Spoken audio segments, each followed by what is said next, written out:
Bismillahirrahmanirrahim. Assalamualaikum warahmatullahi wabarakatuh. Innal hamdalillah nahmaduhu wa nasta'inuhu wa nastaghfiruh wa natubu ilayhi wa na'udzu billahi min shururi anfusina wa min sayyiati a'malina. May yahdihillahu fala mudilla lahu wa may yudlil fala hadiya lahu. Wa asyhadu an la ilaha illallah وحده لا شريك له وأشهد أن محمدا عبده ورسوله اللهم صل وسلم وزد وبارك وأنعم على سيدنا وقرة أعيننا محمد صلى الله عليه وسلم اللهم وعلى آله وعلى أصحابه ومن سار على نهجه وتمسك بسنته إلى يوم الدين. Para bapak dan para ibu yang semoga mendapatkan curahan rahmat dan kasih sayang dari Allah Subhanahu wa taala. Kembali kita bersyukur kepada Allah Subhanahu wa taala karena rahmat dan hidayahnya.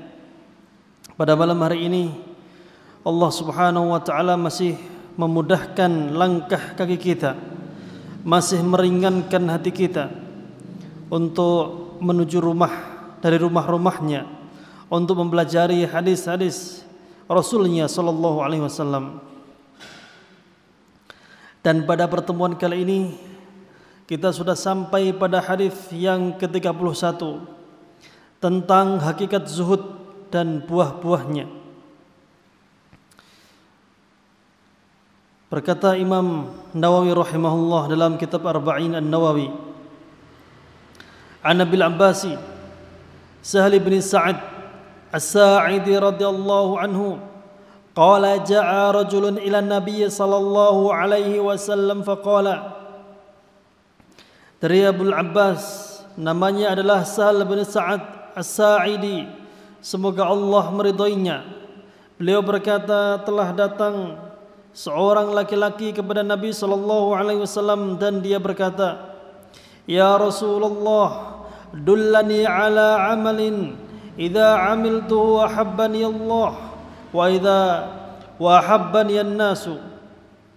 Wahai Rasulullah sallallahu alaihi wasallam, tunjukkan kepadaku satu amal, satu perbuatan yang jika aku mengamalkannya maka Allah Subhanahu wa taala akan mencintaiku dan juga manusia mencintaiku juga. Faqala izhad fid dunya yuhibbukallah. Zuhudlah dalam perkara dunia, maka Allah Subhanahu wa taala akan mencintaimu. Wazhad fi ma 'indan nas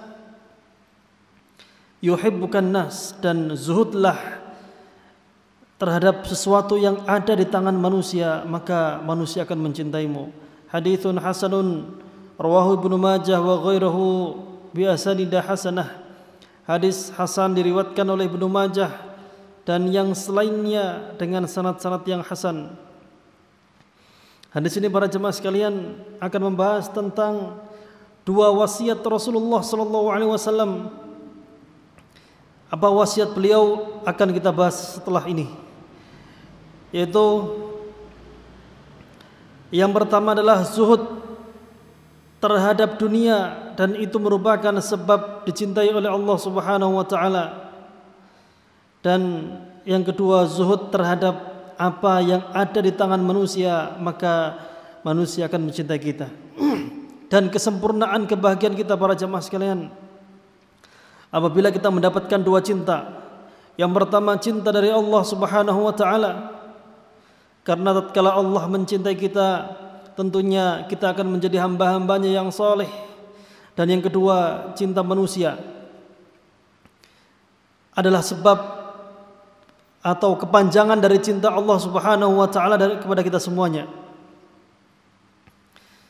Yaitu di sini Rasulullah sallallahu alaihi wasallam bersabda, ahabbani Allah, tentang pertanyaan yang tadi, tentang pertanyaan yang satu perbuatan yang jika diamalkan akan mendatangkan cinta Allah Subhanahu wa taala. Ahabbani Allah wa ahabbani an-nas. Allah Subhanahu wa taala mencintaiku dan juga manusia akan mencintaiku juga. Di sini maksud dari ahabbani Allah, Allah mencintaiku. Kata sahabat yang bertanya tadi adalah memberikan pahala yang besar, pahala yang banyak.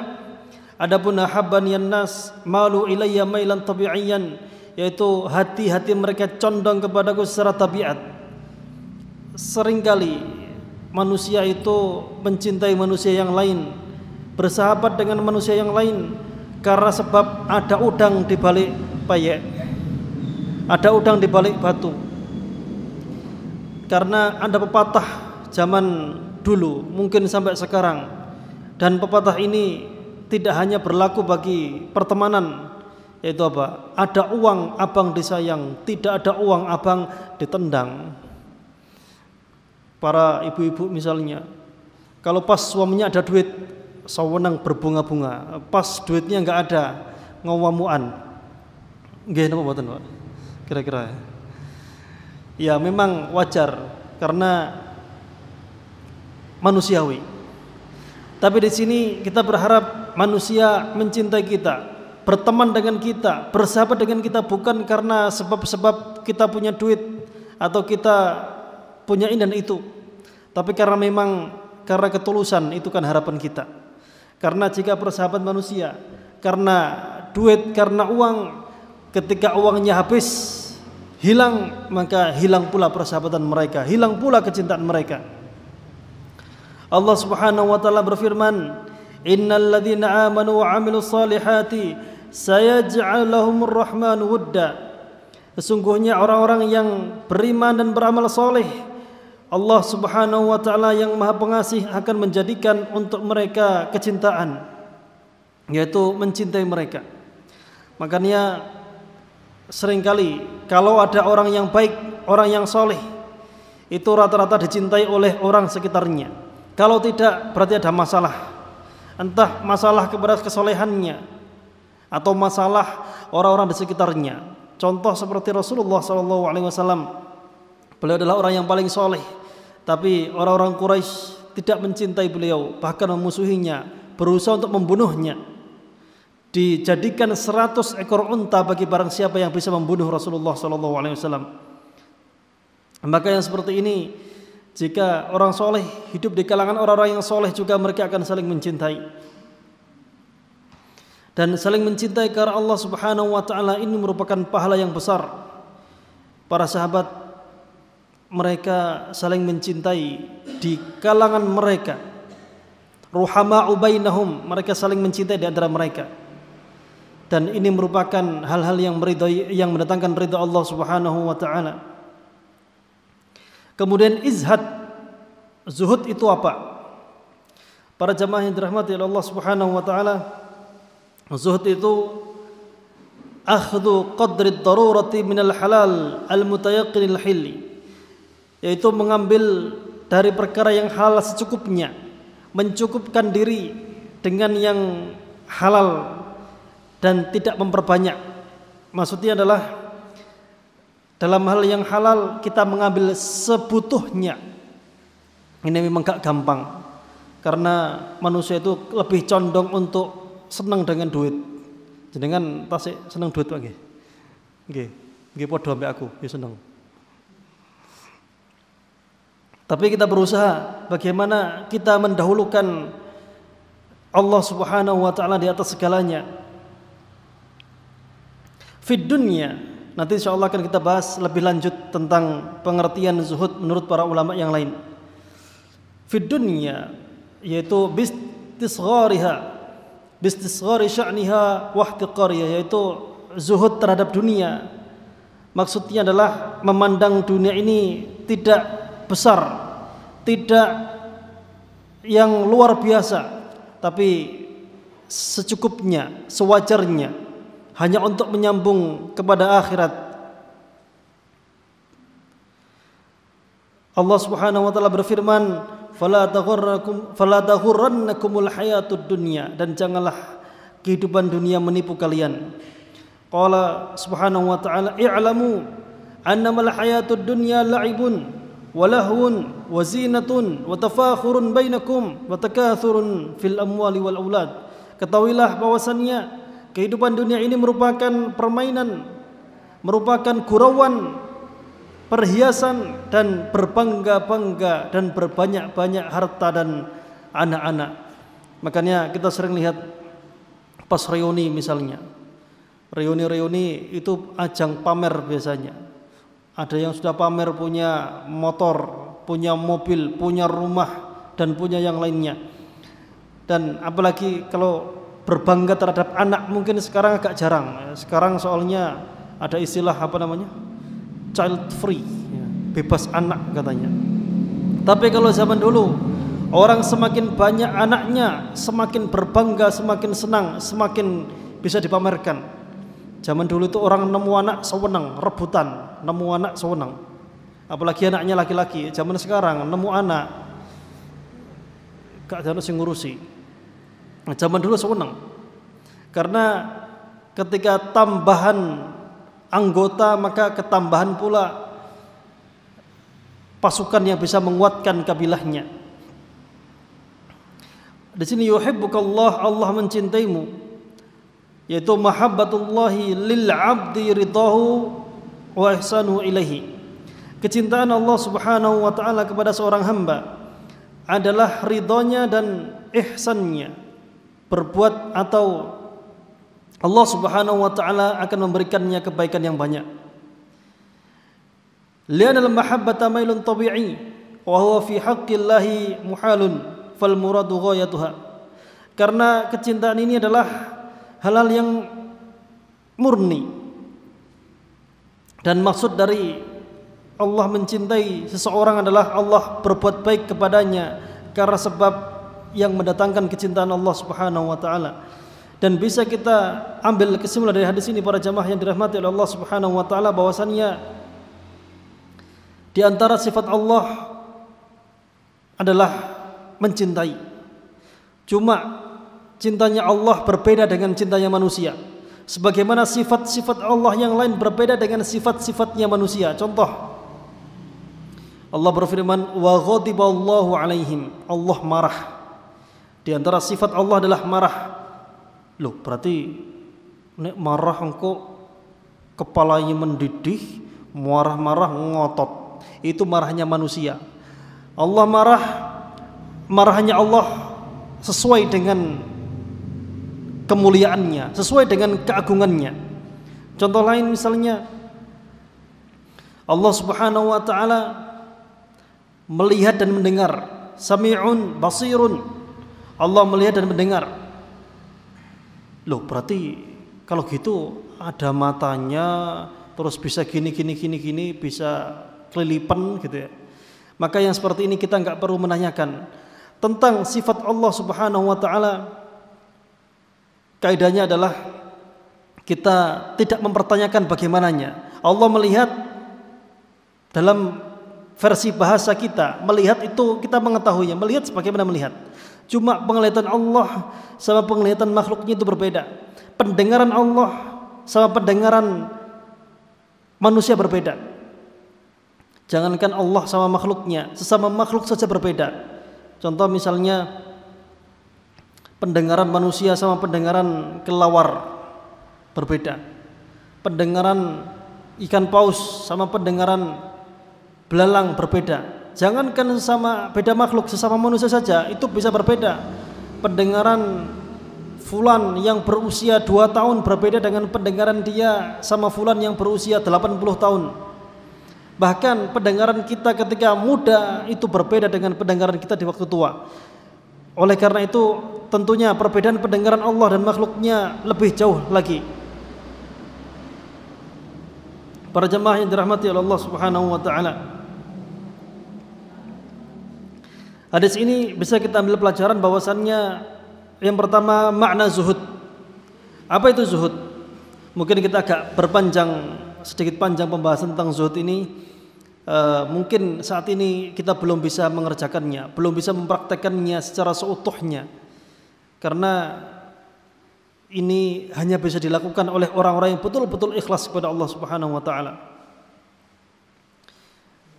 Ada kadar yang wajib, ada kadar yang sunnah, ada yang mubah.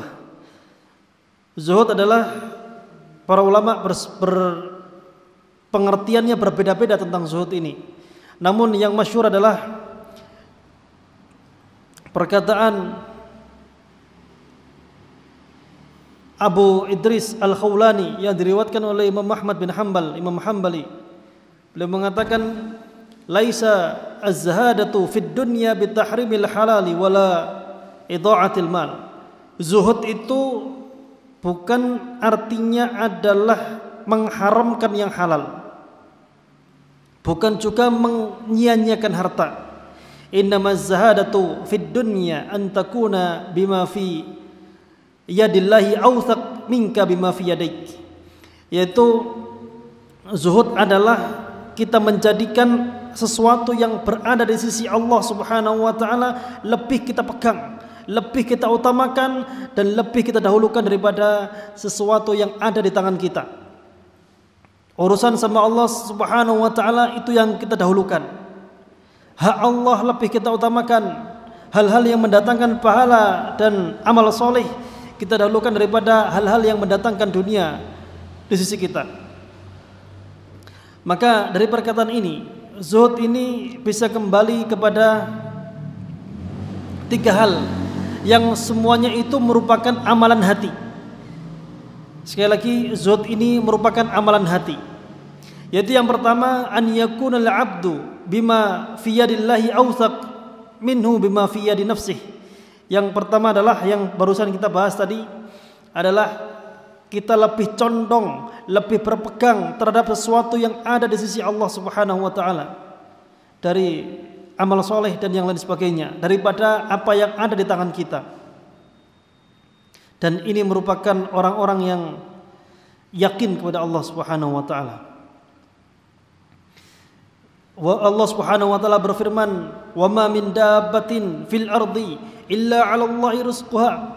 Dan tidaklah ada hewan yang melata, hewan yang berjalan di atas muka bumi ini, kecuali Allah Subhanahu wa taala yang memberikan rezeki.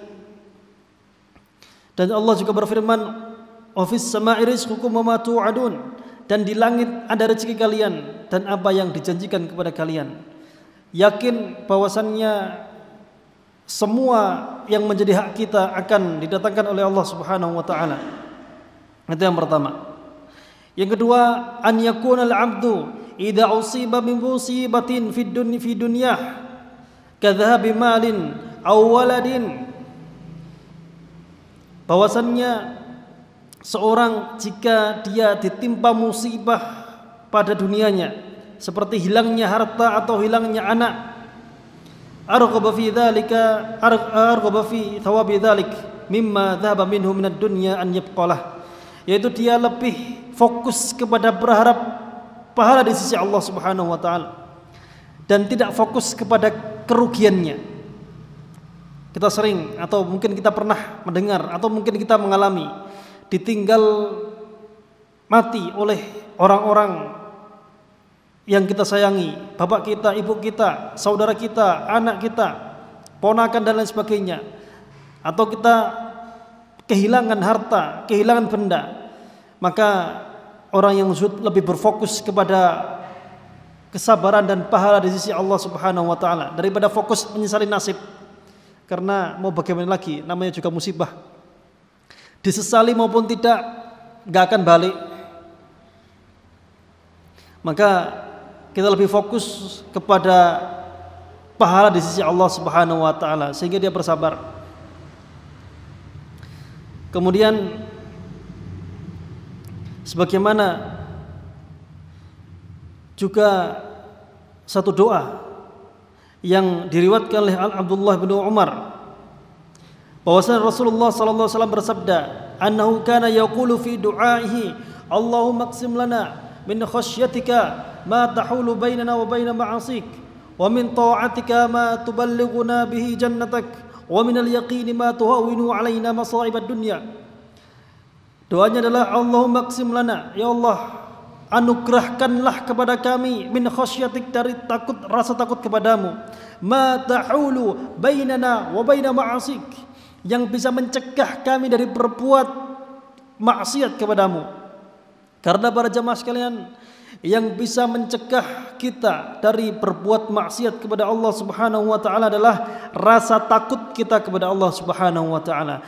Takut apabila Allah Subhanahu wa taala bertanya kepada kita di hari kiamat nanti, ya fulan, benarkah kamu mengerjakan begini dan begitu, dan kita tidak pernah bisa berbohong. Dan bisa jadi mulut kita dikunci dan kulit kita berbicara. Tangan-tangan kita berbicara, kaki kita yang berbicara. Oleh karena itu semakin besar rasa takut seorang hamba kepada Rabb-Nya, kepada Allah Subhanahu wa taala, maka akan semakin terhalangi pula dia dari berbuat maksiat. Namun memang seringkali iman itu naik dan turun. Tatkala kita banyak mengerjakan amal soleh dan ketaatan, maka iman kita naik. Sebagaimana kita merasakan di bulan Ramadan yang insya Allah 3 bulan lebih atau 4 bulan akan datang insya Allah. Dan itu kita merasakan iman kita naik, hati itu tenang, tentram, bahagia, ibadah semakin khusyuk. Namun tatkala telah berlalu maka akan kembali ke kondisi yang sebelumnya. Wa min ta'atika ma tuballighuna bihi jannatak, dan dari ketaatan kepadamu yang ketaatan itu mampu mengantarkan kita semuanya kepada surgamu. Wa minal yaqini ma tuhawwinu alaina masa'ibad dunya, dan dari keyakinan, yakin terhadap janji Allah Subhanahu wa taala, yakin terhadap janji Rasulullah sallallahu alaihi wasallam, yakin terhadap balasan di akhirat, tentang balasan orang-orang yang sabar, tentang balasan orang-orang yang mendahulukan taat kepada Allah Subhanahu wa taala di atas hawa nafsunya. Yakin dengan itu semuanya, semua keyakinan itu akan meringankan dari cobaan, musibah-musibah yang kita alami di dunia ini. Karena seringkali musibah itu datang tidak permisi, tidak datang dengan, atau dia datang tanpa diundang. Dan seringkali kita sulit untuk bersabar ketika mengalami itu. Yang ketiga, an yastawiya 'indal 'abdi hamiduhu wa dhammuhu fil haqqi. Itu seorang jika dia menegakkan kebenaran baik untuk dirinya sendiri maupun di lingkungannya, sama baginya pujian orang atau celaan mereka. Di ibarat dipuji tidak terbang, dicela tidak tumbang. Sama, orang mau mencelanya silahkan monggo, mau dipuji juga sama saja, enggak ada pengaruh. Kenapa para jamaah sekalian?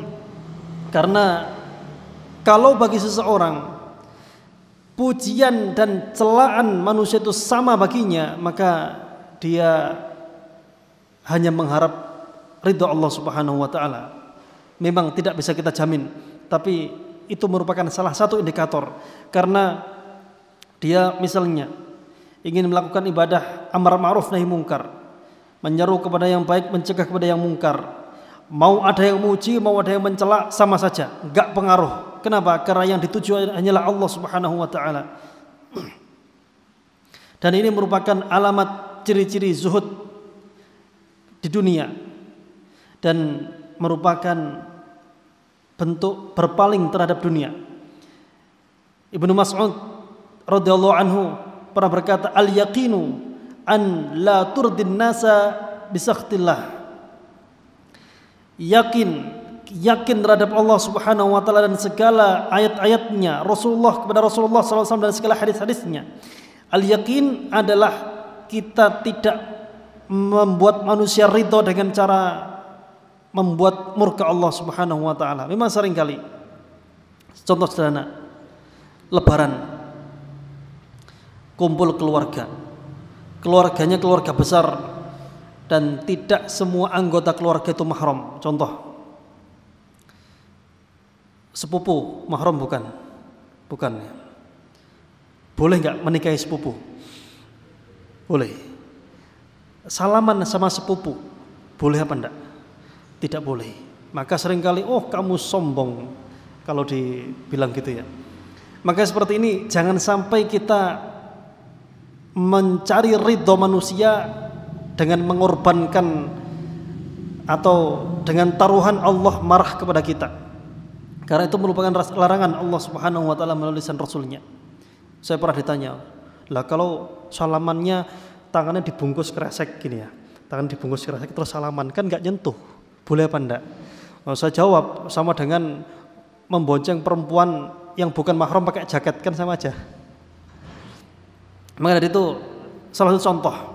Atau misalnya kita punya paman, atau si perempuan misalnya punya bibi dan mereka menikah misalnya, laki-laki punya paman dan pamannya ini menikah dengan seorang perempuan dan itu bukan mahram.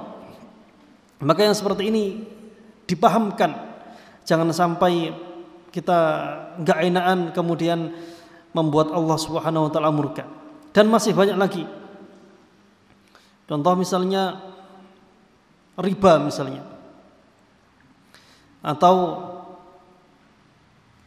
misalnya suap misalnya. Suap itu kan, ini kita enggak berbicara masalah orang yang punya jabatan atau apapun itu. Misalnya pengadilan misalnya. Kliennya minta dilancarkan, ada uang pelicinnya namanya. Maka jangan sampai kita membuat manusia ridho tapi mempertaruhkan atau menjadikan diri kita orang yang tidak diridhoi Allah Subhanahu wa taala. Karena bagaimanapun juga kita semuanya akan menuju Allah Subhanahu wa taala. Tatkala kita meninggal di akhir usia kita nanti dan kita dikuburkan, manusia akan segera melupakan kita dengan cepatnya. 1 tahun, 2 tahun mungkin masih diingat. Sudah keturunan kita, anak kita sudah 10 tahun, 20 sudah lupa, orang manusia sudah lupa. Jadi buat apa membuat semua manusia ridho? Ridhon nas ghayatun la tudrak, wa ridallah ghayatun la tudrak. Ridho manusia itu adalah satu tujuan yang gak mungkin tercapai. Kita gak mungkin bisa membuat semua orang ridho, gak mungkin, mustahil. Nabi Muhammad saja, beliau yakin, kita semuanya di sini yakin beliau adalah manusia terbaik, yang paling soleh. Tapi gak bisa membuat semua orang ridho. Abu Jahal, Abu Lahab dan gengnya itu gak ridho sama Rasulullah SAW. Bagaimana dengan orang yang tidak sesoleh Nabi? Gak mungkin, mustahil. Sedangkan ridha Allah adalah tujuan yang gak mungkin bisa kita tinggalkan kalau kita mau selamat. Oleh karena itu, ya sudah, kita mendahulukan ridha Allah Subhanahu wa taala. Seringkali kita dihadapkan dengan hal yang seperti ini. Dihadapkan terhadap tanazu' atau dua madarat atau dua mafsadat madarat. Dan kita harus bersikap hikmah dalam masalah ini. Kemudian para jemaah yang dirahmati oleh Allah Subhanahu wa taala, juga di antara perkataan ulama yang menggambarkan, memberikan pengertian tentang zuhud adalah perkataan Hasan Basri. Az-zahidu alladzi idza ra'a ahadan qala huwa afdalu minni. Orang yang zuhud adalah orang yang jika melihat orang lain dia mengatakan dia lebih baik daripada saya. Maknanya adalah kita lihat ada orang yang lebih muda dari kita. Kita mengatakan dosa dia lebih sedikit daripada dosa saya. Kita melihat orang yang lebih tua, kita mengatakan amalan dia lebih banyak daripada saya. Jangan sampai kita merasa lebih baik daripada orang lain. Iblis dikeluarkan dari surga, gak mau sujud kepada Nabi Adam. Alasannya apa? Ana khairun minhu, saya lebih baik dari dia. Dia mengatakan khalaqtani minan nar, engkau menciptakanku dari api, engkau menciptakan dia dari tanah. Itu alasan yang dibuat-buat. Intinya dia merasa sombong. Dan pada akhirnya dikeluarkan, diusir dari surga. Maka jangan sampai kita merasa sombong, merasa lebih baik, jangan sampai. Kita usahakan dalam hati kita, kita ketika melihat orang lain kita mengatakan dia lebih baik daripada saya. Karena para jamaah sekalian, orang yang paling tahu tentang kejelekan diri kita ya kita sendiri sama Allah Subhanahu wa taala, setelah Allah Subhanahu wa taala. Sementara orang lain kita belum tahu, barangkali dia punya kebaikan yang tersembunyi. Barangkali di kegelapan malam dia bersimpuh kepada Allah Subhanahu wa taala. Barangkali di belakang manusia dia menginfakkan harta yang sangat banyak yang tidak diketahui oleh orang lain. Dan di balik pandangan manusia, barangkali kita yang hobinya bermaksiat. Kita hobi mendatangi larangan-larangan Allah Subhanahu wa taala. Seorang yang soleh pernah mengatakan, dikatakan kalau gak salah Zainul Abidin, Ali Zainul Abidin mengatakan, Ana alladhi ughliqul abwaba mujtahidan al ma'asi wa ainullahi tanduruni. Saya adalah orang yang menutup pintu dan bersemangat tatkala berbuat maksiat. Dan masih banyak para ulama yang mengedepankan introspeksi diri. Dan juga Ibnu Jauzi pernah mengatakan ketika beliau mengajar seperti ini, mengatakan bagaimana jika orang yang duduk di majelisku selamat sementara aku yang celaka. Karena para jamaah yang dirahmati Allah Subhanahu wa taala, seseorang yang dipanggil ustadz misalnya, apakah dia pasti surga? Enggak mesti. Dan bisa jadi seorang penyampai agama yang dipanggil ustadz, bisa jadi dia orang pertama yang masuk neraka jika tidak ikhlas dalam dakwahnya. Jika dakwahnya itu mengharapkan pujian manusia, disanjung biar viral misalnya, atau biar mendapatkan kehidupan dunia, bisa jadi pertama yang masuk neraka. 3 dalam hadis disebutkan, yang pertama orang yang mati syahid, tapi dia mati syahidnya berangkat jihad bukan karena untuk litakuna kalimatullahi hiyal ulya, bukan untuk meninggikan kalimat Allah Subhanahu wa taala, tapi demi dikatakan fulan hebat, fulan pemberani. Akhirnya pas meninggal itu sudah dikatakan di dunia, sudah dikatakan fulan telah menjadi orang yang pemberani, tapi di akhirat dilemparkan di dalam neraka. Kemudian seorang pembaca Al-Quran, orang yang belajar ilmu agama, belajar dalam rangka dikatakan dia orang yang alim, orang yang mengerti, orang yang berilmu, orang yang bacanya bagus, dan di dunia telah dikatakan itu dan dilemparkan dia di akhirat nanti dalam neraka. Yang ketiga adalah orang yang kaya dan berinfak, bersedekah. Dia berinfak tujuannya biar dikatakan fulan adalah orang yang paling dermawan, dan sudah dikatakan ketika di dunia, dan di akhirat jatahnya adalah dia dilemparkan di dalam neraka. Maka kita harus senantiasa introspeksi diri, periksa terus hati kita. Apakah kita merasa sombong? Misalnya ibu-ibu misalnya melihat tetangganya misalnya pakai emas mitasi misalnya, ngenyek, apa itu gelang kok murahan, kok aku lo larang. Atau mungkin misalnya skincare-nya misalnya, pamer-pamer skincare. Atau misalnya yang lain, bapak-bapak misalnya saling berbangga-bangga dengan bisnisnya misalnya, berbangga dengan penghasilannya, berbangga dengan yang lainnya, sampai merendahkan orang lain. Na'udzubillah, jangan sampai.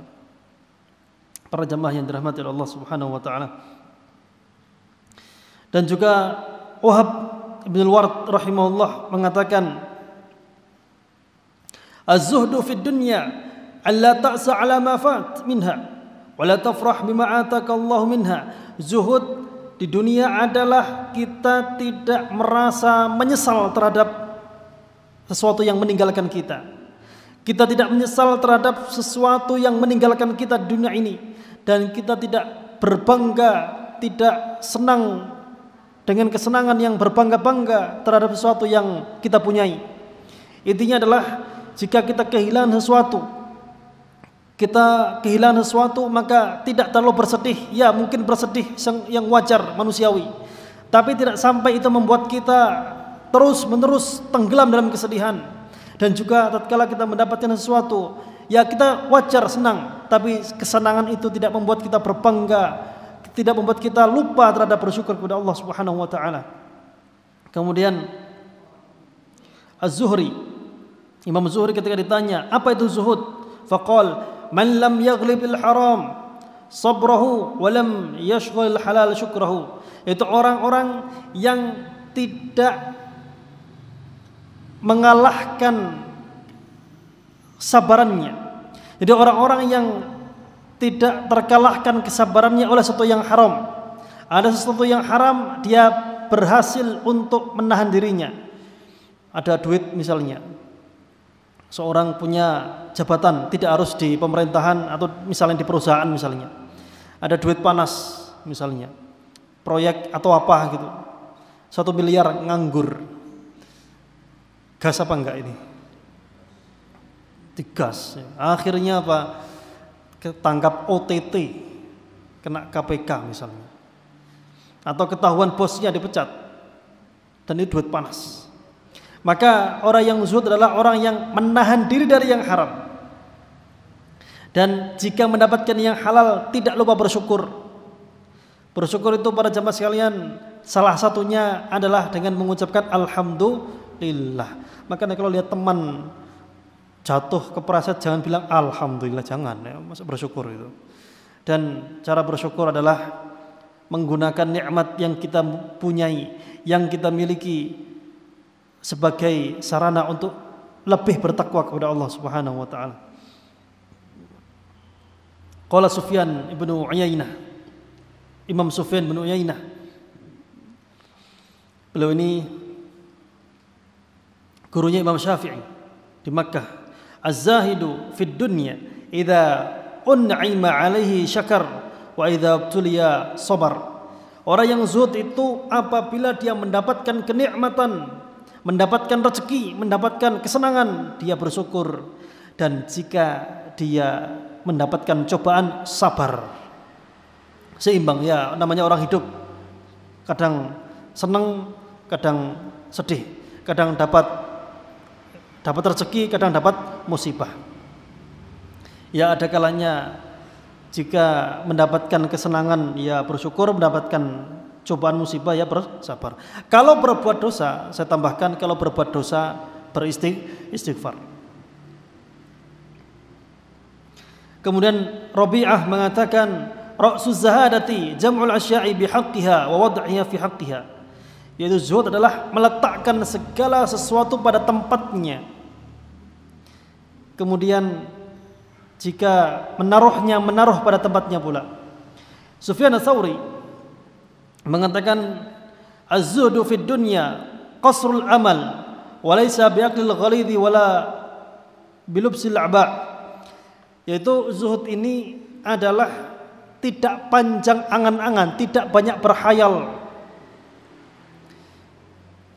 tidak banyak berangan-angan yang itu mustahil. Kita bercita-cita, monggo boleh silakan. Jenengan punya cita-cita pengen punya rumah, bagus, lanjutkan. Jenengan punya cita-cita pengen punya mobil, monggo silahkan. Bapak-bapak misalnya bercita-cita pengen nikah lagi misalnya, bapak-bapak ini. Siapa yang bercita-cita itu? Ada di sini, Kak? Betul nonton ya, insyaallah enggak ada. Bercita-cita boleh, monggo silahkan. Tapi jangan sampai cita-cita kita, keinginan kita itu terlalu melalaikan kita, terlalu menjauhkan kita dari tujuan kita hidup di dunia ini. Jangan sampai cita-cita itu, apalagi cita-cita yang mustahil, misalnya cita-cita bisa jadi, misalnya jadi jadi nabi misalnya. Mustahil cita-cita jadi nabi, itu gak mungkin. Cita-cita bisa terbang misalnya, mustahil. Punya cita-cita boleh, monggo silahkan. Tapi jangan sampai cita-cita itu membuat kita lalai. Tetap harus kembali kepada Allah Subhanahu wa taala. Dan juga zuhud ini bukan makan yang keras-keras, bukan makan yang enggak enak. Ya semampunya, jenengan kalau mampu beli ikan ya makan ikan. Kalau mampu beli tempe ya makan tempe. Kalau mampu beli udang ya udang, daging ya daging, monggo terserah. Bukan berarti zuhud ini ya sudah makan nasi aking, makan karak, ya ususnya buntu nanti. Mampu beli daging, ya beli daging. Ya semampunya jenengan, tidak usah memaksa-maksakan. Bergayalah sesuai dengan pemasukan ya, karena kaidah fisika mengatakan gaya itu berbanding lurus dengan tekanan. Semakin banyak gayanya semakin tertekan jenengan nanti.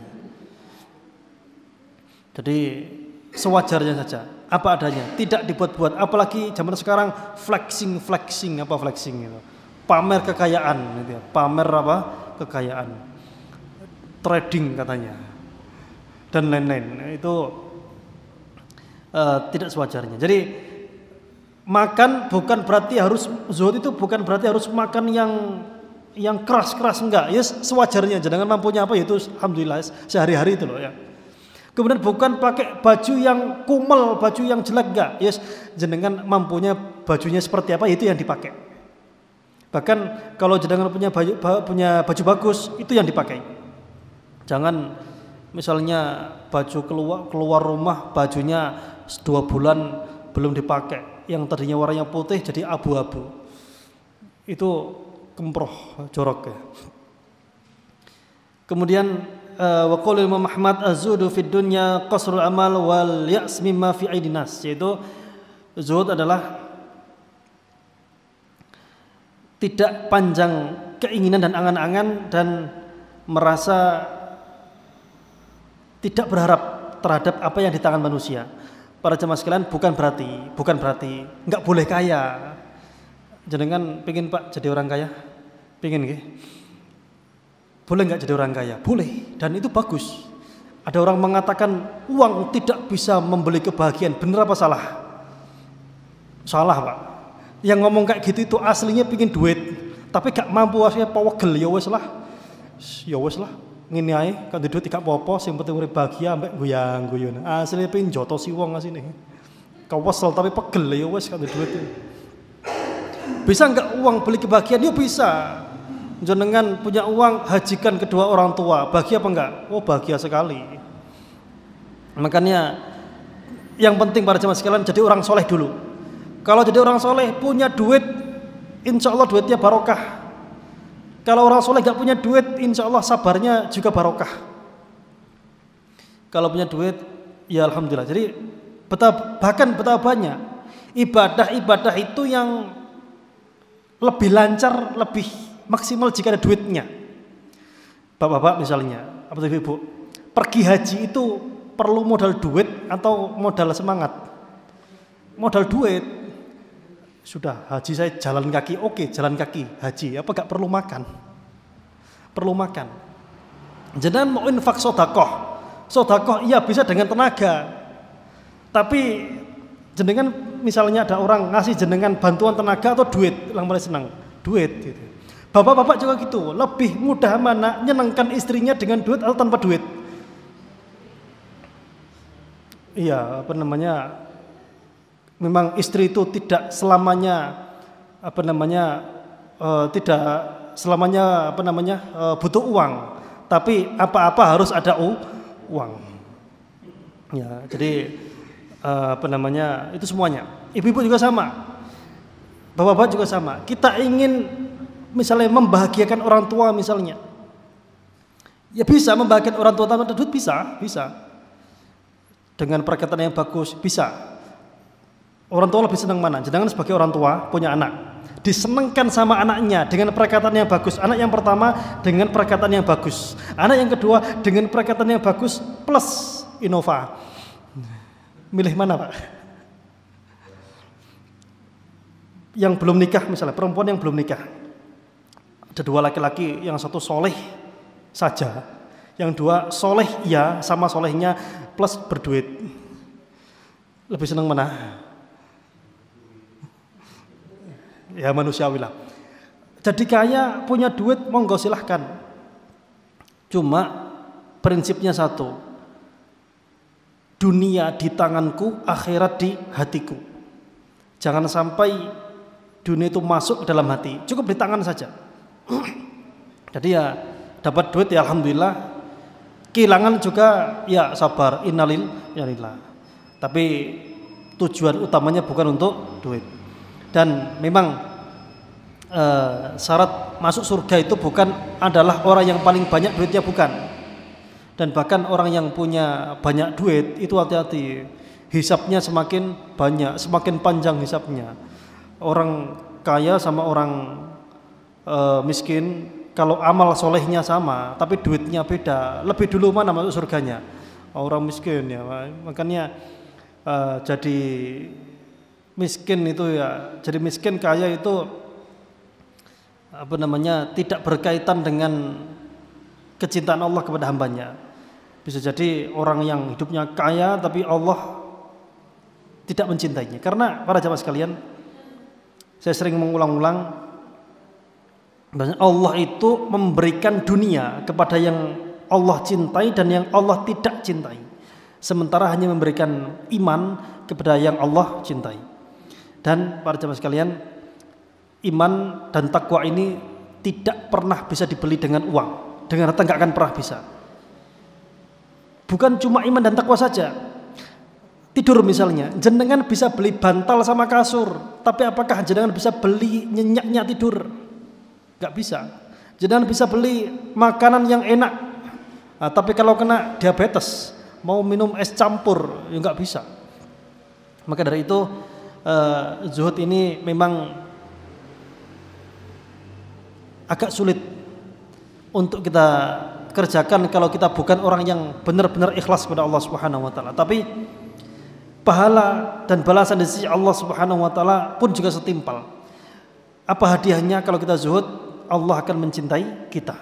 Dan kalau kita zuhud terhadap apa yang ada di tangan manusia, kita nggak berharap dari mereka manusia akan mencintai kita. Kalau ada orang misalnya, orang itu gampang bosan para jamaah sekalian. Jenengan hari pertama dimintai duit sama tetangga 10.000 aja. Ya isnya 10.000. Wis tenang aja, wis teman dewe, wis PPN gak apa-apa, wis teman dewe, tetangga sendiri gitu ya. Besoknya 10.000 lagi.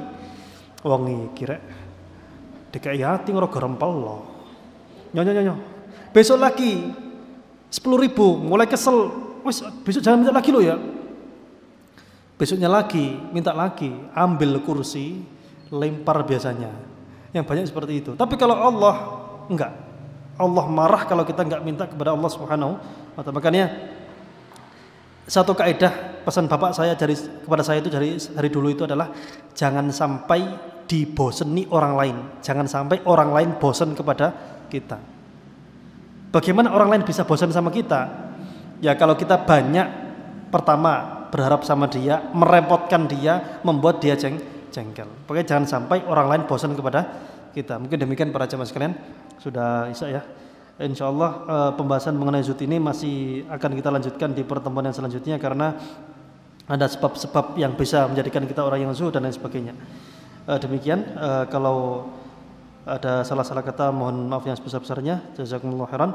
Subhanakallahumma rabbana bihamdika asyhadu an la ilaha illa anta astaghfiruka wa atubu ilaik. Assalamualaikum warahmatullahi wabarakatuh.